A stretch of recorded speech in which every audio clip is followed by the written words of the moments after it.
Sony est en train de se lancer à fond sur le marché des périphériques gaming, que ce soit pour la PS5, mais aussi pour le marché des PC. Et c'est évidemment via leur marque InZone.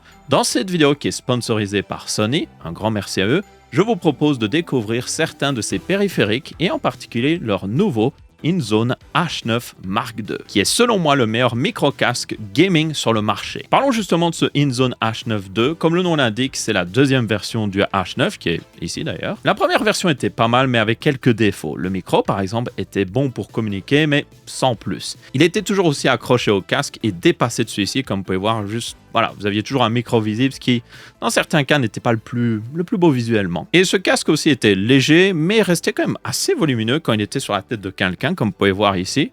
Ça dépasse pas mal quand même. Mais à côté de ces défauts, ils avaient aussi d'énormes qualités, comme la réduction de bruit renommée de chez Sony, mais aussi des drivers qui venaient de leur casque haut de gamme, les WH-1000XM. En plus de ça, ils avaient un excellent confort, une très bonne connectivité avec notamment du 2,4 GHz, mais aussi du Bluetooth en simultané. Donc oui, il était possible d'utiliser un appareil 2,4 GHz et un autre appareil Bluetooth en même temps et avoir les sons qui sortent des deux appareils dans le même casque. C'était très pratique, par exemple, si vous avez un ordinateur et puis d'un coup, quelqu'un vous appelle, vous pouvez juste prendre votre téléphone et vous entendiez la personne dans le casque. Et ça, c'est une fonctionnalité assez rare sur les casques gaming. Le InZone H9 Mark II reprend les bons points du premier et améliore encore plus le reste. Le micro, notamment, utilise une capsule plus grande de meilleure qualité qui est détachable, comme vous pouvez voir. Le casque aussi est devenu plus léger. Le H9 Mark I faisait 330 grammes, ce qui était déjà assez léger pour un casque gaming. Le H9 Mark II lui fait seulement 260 grammes, donc c'est une sacrée réduction quand même. Et surtout, il est devenu plus compact, comme vous pouvez voir, il dépasse largement moins de ma tête. Le confort qui était déjà excellent était amélioré via un système de suspension sur la tête via ce arceau, comme vous pouvez voir. Donc quand je mets le casque, ça s'adapte automatiquement à ma tête. On garde bien sûr l'excellente connectivité en 2,4 GHz et Bluetooth simultané. Un autre point qui était déjà bon, qui a été amélioré, c'est la qualité sonore du casque. Il utilise maintenant les mêmes drivers que les nouveaux WH-1000XM6 de Sony, que j'ai d'ailleurs acheté et que j'ai juste ici. J'avais déjà aussi la 5e version et même la version 4 pour dire. Donc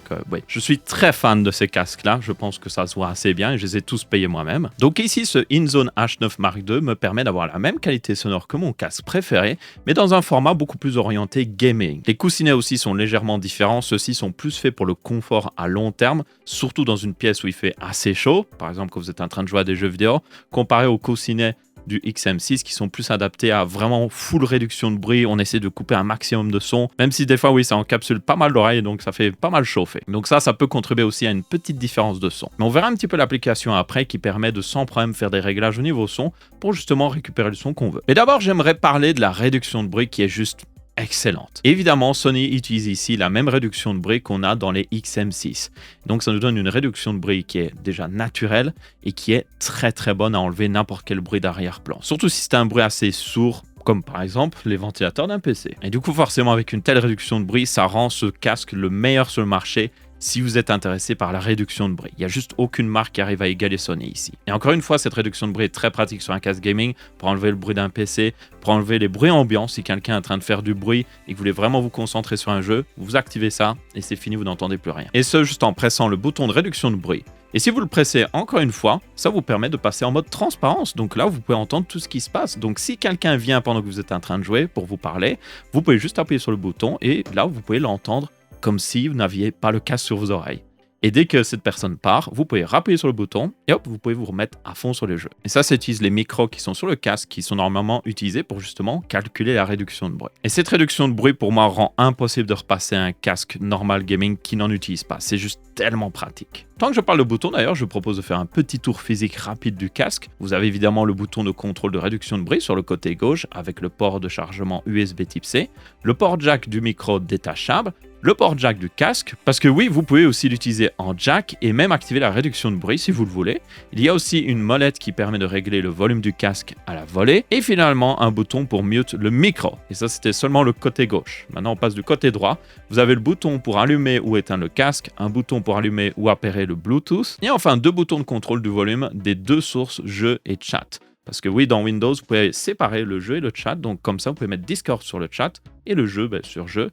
Et comme ça, à la volée, vous pouvez dire « Oh, je veux entendre plus mes teammates » ou « Je veux justement réduire le volume de mes teammates et vous pouvez le faire via ces deux boutons. Donc oui, ça fait beaucoup de boutons et de ports, ce qui montre à quel point ce casque est rempli de fonctionnalités. Pour le reste du tour physique, on a évidemment le fameux arceau avec bande réglable et enfin les coussinets très confortables du casque. Et d'ailleurs, un truc génial avec ce coussinet, c'est tout comme le XM6, c'est maintenant très facile de juste les remplacer.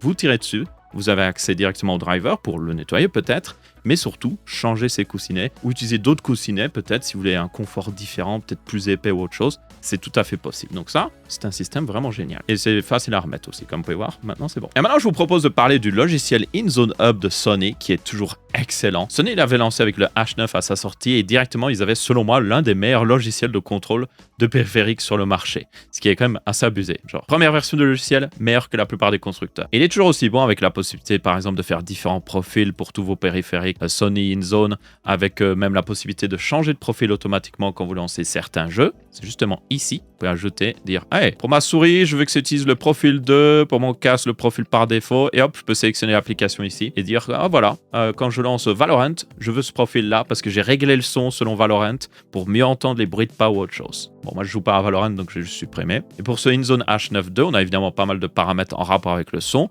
donc notamment des EQ. Vous pouvez voir ici que je peux d'ailleurs faire mon propre EQ, donc je lui dis oui, voilà. Je peux mettre un petit peu plus de basse si je le veux. Je peux aussi avoir un EQ plat, donc qui est censé être neutre. Je peux avoir un qui est adapté au FPS, un autre qui est adapté au FPS mais qui est différent, et un troisième qui est adapté au FPS mais encore différent, un autre qui est adapté au FPS mais qui est différent. Je pense qu'il devrait peut-être mettre d'autres noms parce que voilà, on peut augmenter les basses et on a un profil même aussi pour la musique et les vidéos apparemment, et encore une fois le profil personnalisé.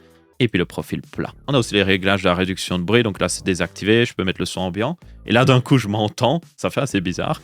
Et puis après, je peux mettre la réduction de bruit à nouveau, donc là j'entends même plus mon PC, j'entends plus rien. Et d'ailleurs quand on règle le niveau de son ambiant, on peut justement régler la quantité de son ambiant qui arrive dans le casque, plutôt cool. Vous pouvez le mettre un petit peu plus bas si ça vous perturbe un peu de trop. Et vous pouvez même avoir un mode concentré sur la voix, tout comme le XM6, qui permet de juste garder le son des voix. Donc s'il y a des bruits de ventilateur, ça c'est enlevé, mais si une personne vient, vous l'entendrez. Ça c'est extrêmement pratique. Il y en a aussi des réglages de micro, mais pour ça il faut brancher le micro. Donc là vous pouvez mettre le volume du micro, faire un petit test, vous pouvez avoir le contrôle automatique du gain, ce qui peut être pas mal si vous criez d'un coup, ça va réduire le gain, donc ça va éviter d'avoir de la saturation.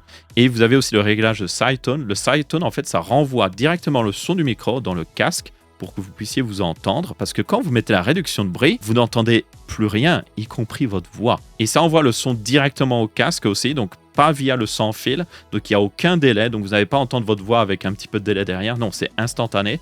Donc vous avez l'impression de parler normalement, mais c'est juste que la réduction de bruit est quand même activée. Ça, c'est vraiment génial par contre. Et puis, on a encore des réglages de volume et aussi l'équilibre entre le jeu et le chat, comme j'ai dit. Si vous mettez Discord sur le chat, vous pouvez mettre plus de volume pour justement Discord, ou vous pouvez en mettre moins si vous voulez vous concentrer sur le jeu. Et il y a d'autres paramètres en rapport avec le périphérique, par exemple pour le mettre à jour. Vous pouvez aussi régler quand il s'éteint automatiquement, quand il détecte aucun son. Vous pouvez même aussi régler les modes qui sont accessibles via le bouton réduction de bruit. Donc, si vous voulez pas justement avoir le son ambiant, vous pouvez totalement le désactiver. Comme ça, quand vous cyclez avec le bouton, ça n'arrivera pas. Donc, comme vous pouvez voir, extrêmement bien foutu ce logiciel. Et comme vous pouvez voir d'ailleurs dans le logiciel, j'ai la nouvelle souris de chez InZone, la InZone Mouse A. C'est une souris gamer qui fait seulement 48,4 grammes, donc très léger. Et comme le reste des périphériques InZone, d'ailleurs, elle a été fait en partenariat avec l'équipe eSport Fanatic. Et ça se voit d'ailleurs rien qu'au réglage qu'on a dans le logiciel. Vous pouvez régler, oui, évidemment, la vitesse du capteur et tout ça, le polling rate jusqu'à 8000 Hz et tout. Mais en plus, vous pouvez régler la distance à laquelle la souris va enregistrer du mouvement. Donc par défaut, c'est un 1 mm, mais je peux la mettre plus haut. Donc c'est-à-dire que si même je déplace ma souris vers le haut, je la décolle de la surface, elle continuera d'enregistrer des mouvements. Ça, je pense, c'est très pratique parce que je sais que les joueurs e-sport ont tendance à faire des énormes mouvements avec leur souris et la redéplacer et tout ça. Donc ils peuvent justement le dimmer aussi si ça les embêtait que quand ils soulevaient la souris pour la remettre en place, à détecter des mouvements, ben là, ils peuvent le mettre à 0,7 mm. Ils m'ont aussi envoyé le tapis de souris qui va avec, qui est le Mat F.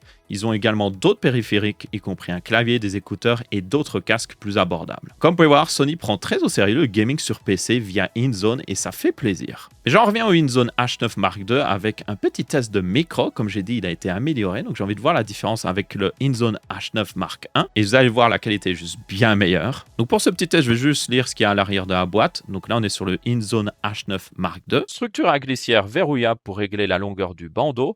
Micro monté sur perche détachable avec un son de haute qualité, bouton d'activation, désactivation du micro pour une commande rapide en cours de jeu. Et maintenant on fait le même test mais avec le H9 Mark I. Structure à glissière verrouillable pour régler la longueur du bandeau, micro monté sur perche détachable avec un son de haute qualité, bouton d'activation-désactivation du micro pour une commande rapide en cours de jeu. Je pense que ça s'entend que le micro a été un petit peu amélioré. Et ça, c'était le son brut du micro sans rien changer. Si vous rajoutez un bête petit filtre dans, par exemple, Audition, vous pouvez encore plus améliorer la qualité. Donc, c'est tout à fait utilisable pour faire des vidéos. Alors que l'ancien micro, c'était juste genre pour chatter, rien de plus. En conclusion pour moi et mon utilisation, ce Sony InZone H9 Mark II est juste le meilleur casque gaming sur le marché. Son vrai seul désavantage, c'est le prix qui est de 350 €. C'est un prix haut de gamme, mais aussi pour un casque qui est clairement haut de gamme.